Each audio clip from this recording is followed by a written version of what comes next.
Kamusta naman kayo sa mga nagdaang araw na nagkaroon ng bagyo? Ang dami nangyari last week, ano? Actually, nasad nga ako sa mga nangyari. Nung birthday ko na nag-celebrate kami ng November 4, ayun din pala yung araw at panahon na nagkaroon ng disaster sa Cebu. Habang pinapanood ko nga yung mga videos na nakikita ko dito sa SOCMED, ang bigat talaga sa pakiramdam. May mga kakilala rin ako na content creator, mga sikat na vlogger na nakatira sa Cebu at talaga naman na naapektuhan sila ng bonggang-bongga.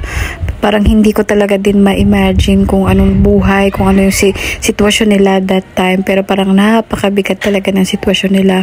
Ngayon, nakikita ko sa mga videos na naglilinis na sila, naglilimas. Pero parang paano nila magagawa ng maayos yun? Walang kuryente, walang tubig, mga bahay na sira, mga gamit na sira, mga sasakyan na hindi mo na alam kung saan mo hahagilapin kasi inanod na nga nung bagyo at saka nung parang umagos na baha.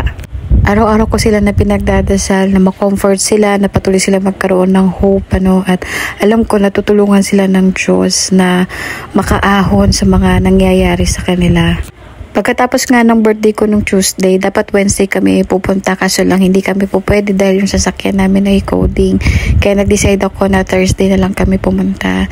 Itong place talaga na ito na temple, I can really feel yung peace at pagmamahal ng Diyos.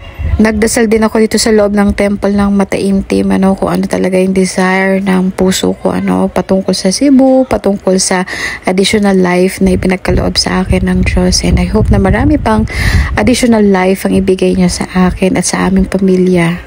Hinihiling ko sa kanya lahat ng mga bagay na gusto ko at pinagpapasalamat ko din sa kanya lahat ng mga binigay niyang biyaya sa akin at hindi lang sa akin kundi sa aming pamilya din.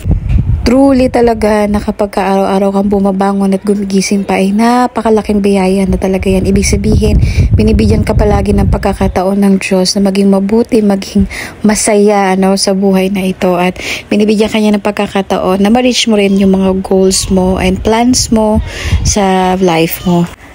Habang pinapanood ko nga itong video na ito, nakikita ko yung asawa ko at saka yung anak ko, yung temple at saka yung sunset ay napakasarap na rin sa puso at pakiramdam.